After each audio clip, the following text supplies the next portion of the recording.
My name is Keisha, and at 34 years old, I finally achieved my dream of buying my own house. After years of saving every penny, I kept it a secret from my overly involved family. Then, one day, I came home early to find my mother, Janet, giving an unauthorized tour to my sister in law, Vanessa, and her friend, Olivia. I froze in shock, anger rising as I watched them invade my privacy. If you have ever had family members who crossed your boundaries, drop a comment below and let me know where you are watching from. Please hit subscribe if you want to hear what happened next. Growing up in the Collins household meant never having a moment of true privacy. My mother, Janet, was the definition of a helicopter parent long before that term even existed. From my earliest memories, personal space was a foreign concept. My childhood bedroom door had no lock because we are family and family has nothing to hide from each other. This philosophy extended to every part of my life. I still remember the burning humiliation I felt at 13 when I caught my mother reading my diary. The little pink book with its flimsy lock had been my refuge, the one place I thought my thoughts could be truly my own. When I confronted her, tears streaming down my face, she seemed genuinely puzzled by my distress. "I need to know what's going on in your life, Keisha," she said, her voice maddeningly calm. "How else can I protect you?" That moment crystallized something for me. In our house, love and control were the same thing. My mother opened my mail, listened to my phone calls, and interrogated my friends with the tenacity of an FBI agent. My father, William, was more hands off, but he never challenged her, creating a silent alliance I could not break. Things shifted when my brother Ethan was born, when I was 8. He quickly became the golden child, though he endured the same suffocating oversight I did. But unlike me, Ethan seemed to thrive under the attention, perhaps because, as the only boy and the baby, the scrutiny came with extra privileges. "Your brother needs more support," became the refrain whenever I pointed out the disparity in our treatment. I taught myself to need less, want less, and eventually expect less. I learned to hide the important things not in diaries that could be found, but deep within myself. When I left for college, I thought freedom had finally arrived. I chose a state university, 4 hours away, far enough to require living in the dorms. Those first months were intoxicating. No one checked when I came home or questioned who I spent time with. I could eat ice cream for breakfast if I wanted to. But the freedom was short lived. By midterms, my mother had somehow befriended my resident advisor, Laura, and regularly received updates about my comings and goings. She surprised me with visits at least twice a month, always bringing homemade food and cleaning supplies, and always finding a way to reorganize my side of the dorm room, while lamenting how my roommate Zoe must be a terrible influence because of how she kept her things. After college, I took a job as a financial analyst in our hometown, partly because the opportunity was excellent, but mostly because the alternative, a position in Chicago, was met with such a campaign of worry and guilt that I surrendered once again to the gravitational pull of family obligation. "Family stays together," my mother insisted. "You'll thank me someday when you have children and need help." The pattern continued as I built my career. I rented an apartment just 15 minutes from my parents' home, close enough to make declining Sunday dinners nearly impossible, but far enough that daily drop ins required at least some planning. When Ethan and Vanessa married 5 years ago, I watched with a mixture of envy and concern as she was absorbed into our family dynamic. Vanessa was everything I was not: outgoing, open about every detail of her life, and seemingly comfortable with my mother's involvement. They spoke daily, shopped together, and Vanessa sought my mother's advice on everything from recipes to her marriage. When Ethan and Vanessa bought their house, just 3 blocks from my parents' home, my mother was ecstatic. "Now we just need to find you a place in the neighborhood," she would say, regularly sending me listings for homes nearby. "Then we'll all be together, just as it should be." But I had been quietly saving for years, living well below my means and investing carefully. As a financial analyst, I understood the power of compound interest and disciplined saving. By 34, I had amassed a substantial down payment, enough to consider houses in neighborhoods far outside my family's orbit.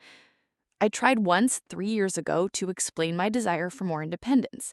The family meeting I called to discuss moving to the east side of town, about 30 minutes away, became an intervention. Everyone from my father to Ethan to my Aunt Patricia listed reasons ways separating from the family would be disastrous. "You've always been so sensitive," my mother said, tears in her eyes. "If you move so far away, who will check on you if you don't answer your phone? Who will bring you soup when you're sick?" Defeated, I renewed my apartment lease. But something had shifted inside me. I realized my independence would never be given, it had to be taken. With each passing month, my determination grew alongside my savings account. The decision to keep my house hunt secret was not made lightly. I had seen how my family behaved when Ethan and Vanessa bought their house. My mother inserted herself into every step, attending showings, offering unsolicited opinions on everything from neighborhood safety to kitchen cabinets, even attempting to negotiate directly with the seller despite the realtor's presence. I'll never forget Vanessa's face as she stood in what would become their living room, her excitement dimming as my mother declared the ceiling too low and the south-facing windows a problem. Though Vanessa loved the house, she began to echo my mother's concerns, her own preferences dissolving under the weight of family input. I could not bear the thought of my dream being dismantled the same way. So when I was finally ready to buy, I created an elaborate cover. I told my family I was taking a financial planning class on Tuesday and Thursday evenings, when I was actually meeting with realtors and touring properties. I used lunch breaks for calls with mortgage brokers and home inspectors. I became an expert at steering conversations away from my future plans. My search began in January, the coldest month of the year, when the real estate market was at its slowest. Fewer options meant less chance of being spotted at an open house. I researched neighborhoods carefully, looking for areas with good appreciation potential, but far enough from my family's usual routes to avoid discovery. The process was exhausting. Without family support, every decision fell on my shoulders. Some nights, I lay awake questioning whether the secrecy was worth the stress, if I was overreacting to what my mother would surely describe as loving concern. But then I would remember Vanessa's expression in that living room, and my resolve would strengthen. After seeing 27 houses, I finally found it. The one, a 1920s colonial with original hardwood floors, a bay window perfect for reading, and a small but charming backyard garden. It sat on a quiet street in Oakwood, a neighborhood 35 minutes from my parents' home, known for its mature trees and close-knit community. The moment I walked through the door, I felt something I had rarely experienced. Growing up, peace was rare. My realtor, Sophia, noticed my reaction immediately. Unlike the other realtors I had worked with, she never pushed or rushed my decisions. A woman in her 50s with an easy laugh and a forthright manner, she quickly came to understand my situation without me needing to explain much. "You love this one," she said. "Not a question, but a statement." "Is it that obvious?" I asked. "Keisha, I've been showing you houses for 3 months. This is the first time you've looked like you're already living in one." The closing process was nerve-wracking. I scheduled a signing for a Wednesday morning, telling my office I had a doctor's appointment and my family that I had an important client meeting. I created a new email address just for house-related correspondence and had all documents mailed to a post office box I rented. I even paid extra for a mobile notary to meet me at a coffee shop rather than risk being seen at the title company. Through it all, guilt gnawed at me. Was I being ridiculous? Would my family truly be hurt that I had gone through such a milestone without them? The doubt was nearly crippling at times. But every time my mother called to tell me about another perfect little house near her, I recommitted to my secret path. The day I received the keys was surreal. Sophia met me at the house, handing over not just the keys, but a bottle of champagne and a small plant. "Every new house needs something living to welcome you home," she said, giving me a quick hug. "I'm proud of you, Keisha. This is your space on your terms." I stood in the empty living room after she left, keys clutched in my hand, overcome with a mixture of elation and disbelief. I had done it. I owned a home. The walls around me were mine.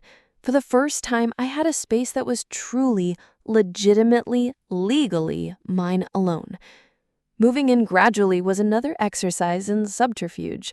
I kept my apartment as a cover, slowly transferring possessions in small loads that wouldn't be noticed if someone dropped by unexpectedly. I made excuses to miss weekend gatherings so I could paint or set up furniture. I became adept at taking video calls in bare rooms, positioning my camera carefully so nothing of my surroundings gave me away. Those first weeks felt like living a double life.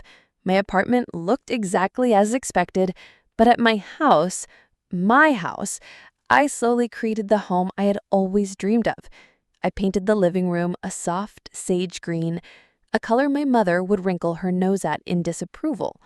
I arranged my books by color instead of alphabetically, as she insisted was the only sensible method.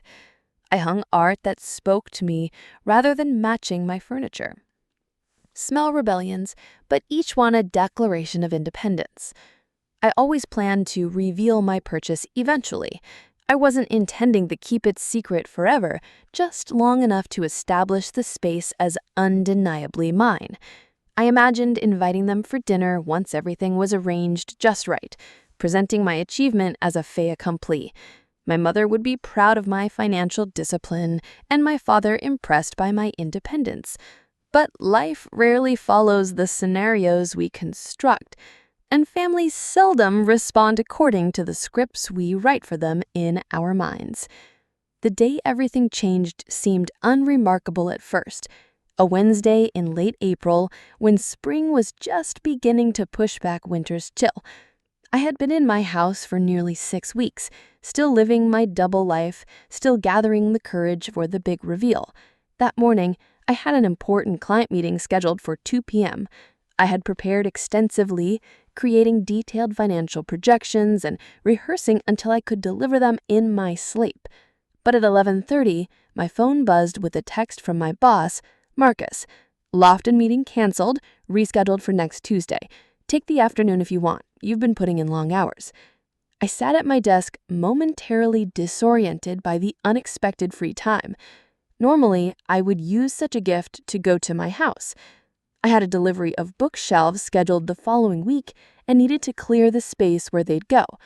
Making a quick decision, I packed up, told my assistant Deidre I was leaving for the day, and headed home.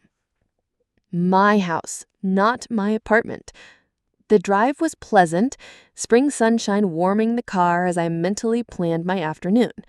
I would finally hang the mirror that I'd found at an antique store the weekend before. Maybe reorganize the kitchen cabinets in a way that made more sense than the prior owner's setup. Small, satisfying tasks that reinforced my ownership of the space. As I turned onto my street, a familiar sense of peace washed over me, as it always did when I approached my house. But that peace shattered instantly when I saw the cars in my driveway. A silver Lexus SUV that I knew as my mother's, a blue Honda that belonged to Vanessa, and next to them, a red compact I didn't recognize. My heart stuttered as I drove past slowly, unable to process what I was seeing. Maybe it was a mistake. Maybe they were visiting someone else. But no, the cars were indistinctly in my driveway. Circling the block, mind racing, I glimpsed movement through my front window. Someone was inside my house. I parked around the corner, hands shaking so badly I dropped my keys twice before locking the car. Approaching on foot, I crept along the side of the property, shielded by hydrangea bushes. Voices drifted through the partially open dining room window. "The crown molding is original," my mother was saying, her tour guide voice in full effect. "Keisha has no idea how lucky she was to find a place with these details intact." I crouched lower, inching towards the window. Through the curtains, I saw my mother gesturing grandly around my dining room, Vanessa nodding, and a stylish blonde woman examining the china cabinet. "Has she decided on a color scheme yet?" the other woman asked. "This room would be stunning in navy." "Olivia, you know how indecisive she can be," my mother replied with a laugh that sent ice through me. "That's why I wanted to show you the place. She needs guidance, and your eye for design would help." I moved towards the kitchen window, hearing Vanessa's voice. "The kitchen is nice, but so dated. Those cabinets have to go, and laminate counters, she's settled." "We'll help her renovate," my mother assured.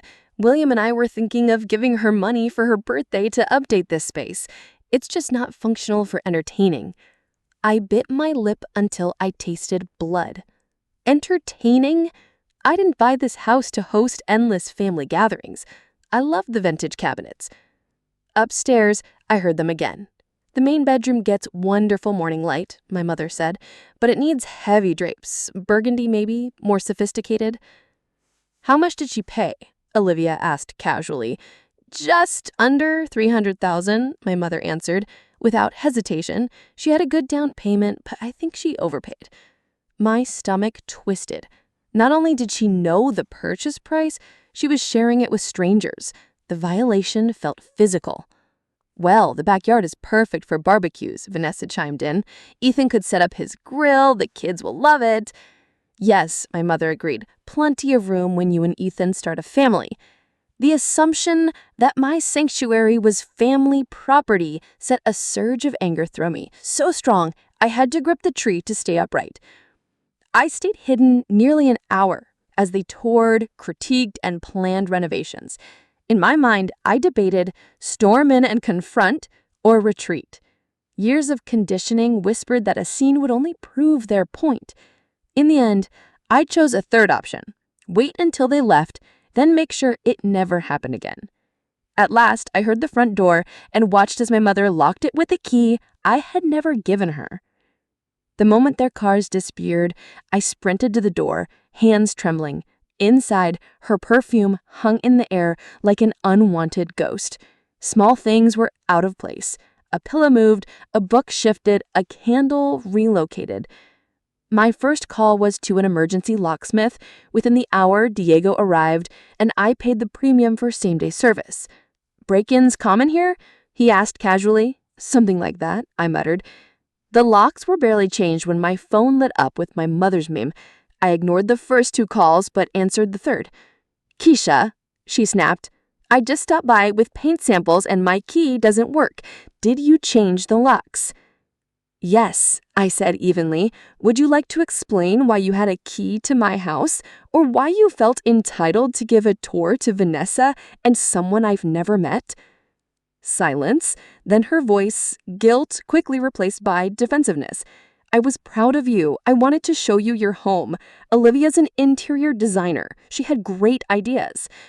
"That's not the point," I interrupted, my voice rising. "You had no permission to enter, no permission to copy my key, no permission to share my private purchase with strangers." "Olivia isn't a stranger," she scoffed. "She's Denise's daughter from church. We're family. Family doesn't need permission." "That is the problem," I said, voice trembling with years of suppressed frustration. "You've never respected my boundaries. Never." "Opening your mail," she cut in, her voice pitching upward. "Yes, Mom, the closing documents. That's how you found out, isn't it? You stole my mail?" Her silence confirmed it. Then softly, "I was worried. You've been secretive, missing dinners. When I saw the envelope, I thought maybe you were in trouble. So you opened it, copied my key, and gave tours of my house?" "You're blowing this out of proportion," she snapped. "We wanted to surprise you with decorating help.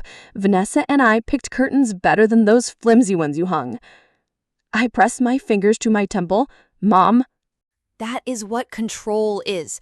Love would have meant respecting my choice to buy a house on my own.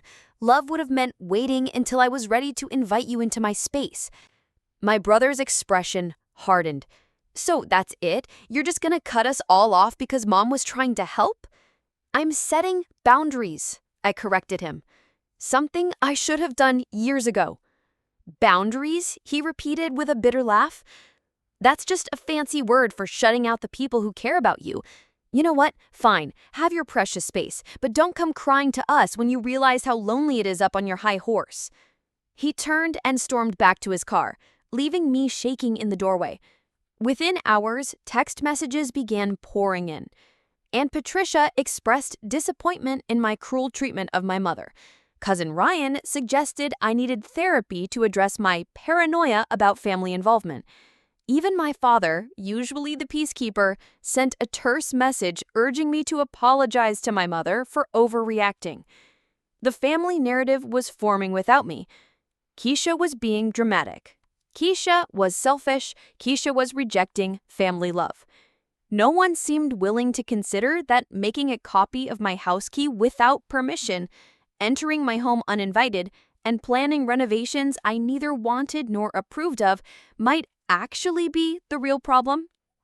As the sun set on that tumultuous day, I sat in my living room, surrounded by the walls I had painted in colors of my choosing, clutching a mug of tea gone cold. I felt raw, exposed, but strangely liberated. For the first time, I had stood my ground without wavering, without capitulating to family pressure. The cost was high, family relationships strained, perhaps beyond repair. But looking around at the space that was truly mine, I knew I had made the right choice. The locks were changed. The physical boundary was secure.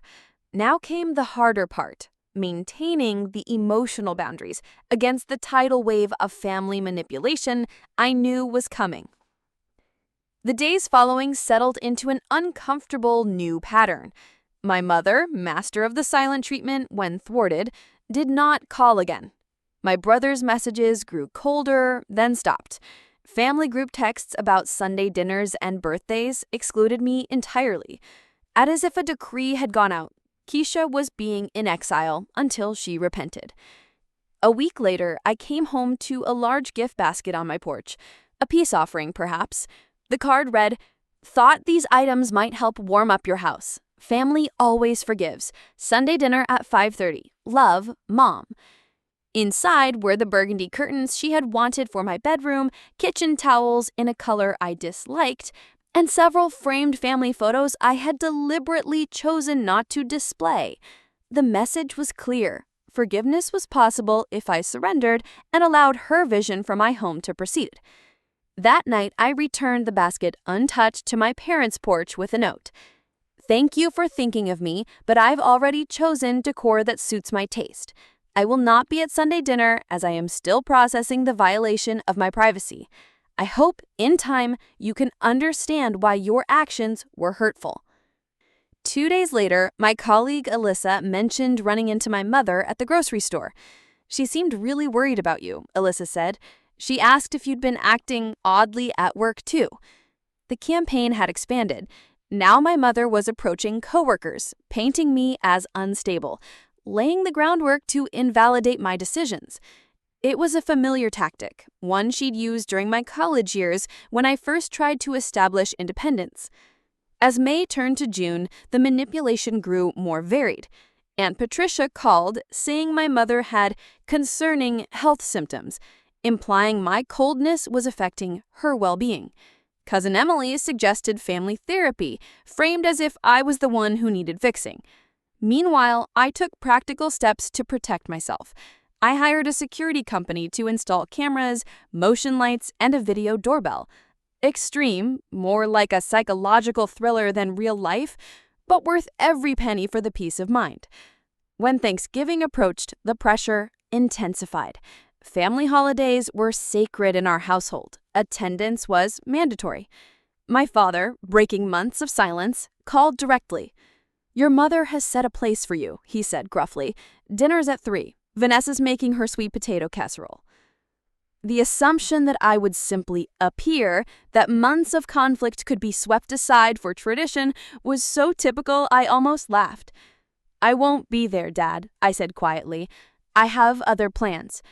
In truth, my plans were a quiet day at home, then dinner with Sophia, who had cunningly invited me, but I owed no explanation.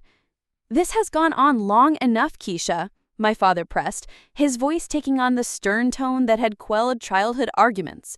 "You've made your point. Your mother feels terrible about the misunderstanding." "Misunderstanding?" I interrupted. "There was no misunderstanding. Mom copied my key without permission and entered my home uninvited. That's not a misunderstanding. That's a violation."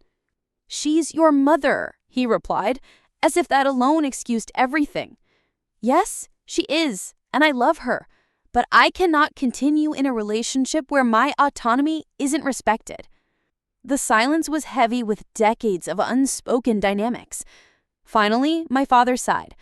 "I don't recognize you anymore. The daughter we raised would never turn her back on family." The accusation stung, But beneath the pain came a realization. Perhaps they truly did not recognize me anymore, because for the first time, I was refusing to be the daughter they had raised, one who subordinated her own needs to keep the fragile peace. I'm not turning my back on family, Dad. I'm asking for respect. When you and Mom are ready to discuss what happened without dismissing my feelings, I'll be here. Christmas brought a new tactic. Gifts appeared on my porch, a tower of brightly wrapped packages, cards heavy with emotional appeals.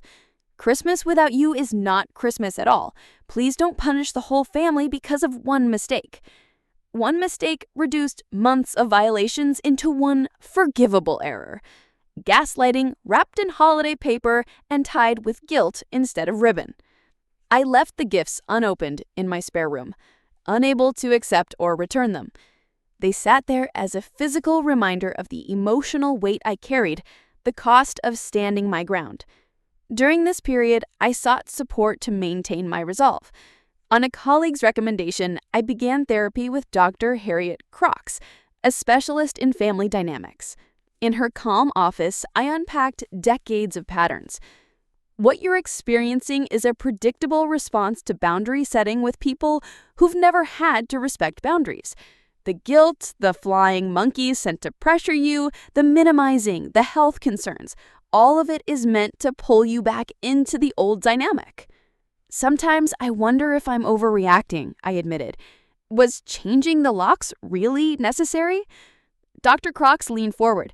If a friend told you someone had copied their house key without permission and entered their home uninvited, what would you advise them to do? Change the locks, I admitted. Exactly. The fact that it was your mother makes it no less serious. In fact, it's more serious. It's a betrayal of the trust that should exist between parent and child. Her sessions became my lifeline. She helped me see that my pain was valid, that my desire for privacy was healthy, and that the discomfort of maintaining boundaries was temporary, while the freedom gained was lasting. Outside therapy, I built a new support system. Sophia became a close friend, always ready with advice or a sympathetic ear. Damon from work invited me to weekly game nights with his friends, offering connection without the emotional minefields of family. My neighbor Grace, a retired teacher with a talent for gardening, shared companionship and wisdom as I learned to care for my backyard. These chosen relationships, built on respect, stood in contrast to the obligation-laden bonds of my family. For the first time, I experienced being valued for who I was, not for how well I conformed. The hardest part was mourning the family I wished for rather than the one I had. There were nights I cried for the mother who might have celebrated my independence, the father who might have defended me, the brother who might have understood. But through the grief, guilt, and doubt, I held to one truth. This house was mine, a reflection of my choices, myself, and that self was worth protecting, even at a cost. 6 months after the lock-changing incident, on a crisp October afternoon, I opened my door to find Ethan standing alone on my porch. No Vanessa, no parents, just Ethan, hands buried in his jacket pockets, an unreadable expression on his face. "Can we talk?" he asked, shifting uneasily. I hesitated, searching for signs he was here on a family mission. Finding none, I stepped aside. He entered awkwardly, glancing around at the home I had built. My bookshelf, my art, my furniture, arranged for me. "Your place looks nice," he said finally. "Different than I imagined, but nice." "Thank you," I replied, cautious. "Can I get you something to drink?" He accepted water, and we sat on opposite ends of the sofa, the distance representing more than space. "I owe you an apology," Ethan said at last, setting down his glass. "I should have understood what you were saying about boundaries. I get it now, and I'm sorry it took me so long to understand." My parents were clearly uncomfortable having an outsider present for our family discussion, but they had agreed to my terms, a small yet meaningful concession. "I want to start by thanking all of you for agreeing to this meeting," Isla began, once we were settled with our drinks. Keisha has shared some of the concerns that created distance in your relationship. Today is an opportunity to listen and perhaps find a way forward. My mother sat stiffly in her chair, clutching her latte with both hands as if it could shield her from what was to come. My father looked uneasy but resolute, his eyes shifting between me and the mediator. Keisha, would you like to share what you hope to gain from today's meeting? Isla prompted. I had rehearsed this moment with Dr. Knox, working to find words that were firm but not accusatory, clear but not cruel. I love you both, I began, meeting their eyes, and I miss having you in my life. But for us to rebuild, I need acknowledgement that entering my home without permission was wrong, and I need clear commitments about respecting boundaries going forward. My mother's posture stiffened, but before she could respond, my father surprised me by placing his hand over hers. We should listen first, Janet, he said quietly, then turned to me. Go on, Keisha. We're listening. The simple act of being encouraged to speak without interruption was so unexpected that I momentarily lost my prepared words. Regaining composure, I outlined the boundaries I needed. No unannounced visits, no sharing of my personal information with extended family or friends, and respect for my choices about my home and life, even when they disagreed with them. When I finished, silence lingered. My mother's eyes glistened with unshed tears, her lips pressed into a thin line that could signal anger or the struggle to hold back emotion. Janet, William, Isla said gently, would either of you like to respond? My mother began, her voice tight. I never meant to hurt you, Keisha. Everything I've ever done has been out of love and concern. It was the start of her familiar defense. But then something unexpected happened. Janet, my father said, his tone firm in a way I rarely heard. What Keisha needs isn't an explanation of your intentions. It's acknowledgement of the impact of your actions. My mother turned to him, clearly startled by this break from his usual peacekeeping role. They exchanged a long look, then she sighed deeply. You're right, she admitted first to him, then to me. You're right, Keisha. I should not have entered your home without permission. I should not have made a copy of your key. I was wrong to do that, regardless of my intentions. The words I had waited months to hear almost didn't register.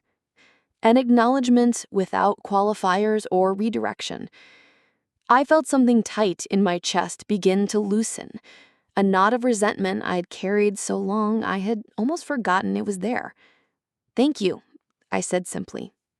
That means a lot to me. The rest of the meeting wasn't easy. Old patterns surfaced, my mother slipping into defensiveness, my father occasionally smoothing things over instead of confronting them directly. But with Isla's guidance, we stayed focused and even reached preliminary agreements. My mother would text before visiting and wait for a response. My father committed to respecting my decisions without trying to change them. I promised to maintain contact through regular calls and occasional meals while being honest about my needs and limits. It was a beginning, imperfect but real. As we prepared to leave, my father did something he hadn't done since I was a child. He hugged me, a true embrace, not the perfunctory gesture I had grown used to. I'm proud of you, he whispered, for standing up for yourself, for this beautiful home, for the strong woman you've become. Those words, long desired and never expected, brought tears to my eyes. Not everything was resolved, but a door I thought permanently closed had opened just enough to let in hope. The process of rebuilding trust was slow and uneven. My mother attended 3 therapy sessions with me and Dr. Knox before declaring it unnecessary. Still, those sessions gave us a vocabulary for discussing boundaries. My father, surprisingly, continued meeting with me and the therapist, seemingly eager to understand the dynamics that had shaped our family. 2 months later, I invited my parents to dinner at my house on clear terms, Arrival at 6, departure by 9, and no talk of renovations unless I asked. To my relief, they respected every boundary, admiring my home as it was instead of imagining their own version. As winter turned to spring, a tentative new normal emerged. My bond with Ethan grew stronger, built on mutual respect rather than family obligation. Vanessa and I formed a friendship independent of family ties. The first truly successful gathering at my house came in April, 1 year after the lock-changing incident.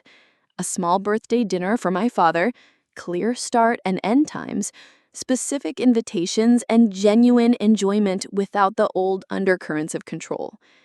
As my mother prepared to leave, she paused in the entryway, looking around thoughtfully. "You know," she said, "I never would have chosen that color for your living room walls, but seeing it now, I have to admit, it suits you perfectly." Coming from her, that acknowledgement felt monumental. "Thank you, Mom," I said, meaning it. 1 year after changing my locks, I sat in my garden on a spring evening, reflecting on the journey. The patio, once claimed by my mother's plans for family barbecues, was now my favorite retreat. Lavender and rosemary lined the borders, their scent carried on the breeze. The path to healing hadn't been straight. My mother sometimes slipped into old behaviors. I sometimes retreated into silence. But beneath the missteps was a foundation of respect that had never existed before. Ironically, firm boundaries had improved our family relationships rather than destroyed them. Even Vanessa eventually apologized directly. Over lunch, she admitted, "I should never have gone into your house without permission. I didn't see the problem then, but your boundaries are valid and I'm truly sorry." Her accountability, free from excuses, allowed us to build a genuine connection. My house, once a battleground, became a sanctuary. Not isolating, but a space where I could welcome others authentically. The security measures remained practical rather than symbolic. The spare keys stayed only with Sophia for emergencies. Beyond family, the lessons in boundaries rippled through my life. At work, I learned to decline projects misaligned with my goals. In friendships, I voiced my needs openly. In dating, I no longer mistook control for care. Dr. Knox had been right. The discomfort was temporary, but the freedom permanent. The guilt of estrangement gave way to confidence in my right to define relationships. There were still challenges, but they no longer crushed me. The locks I had changed symbolized more than security. They represented ownership of my life, my space, my time, my energy.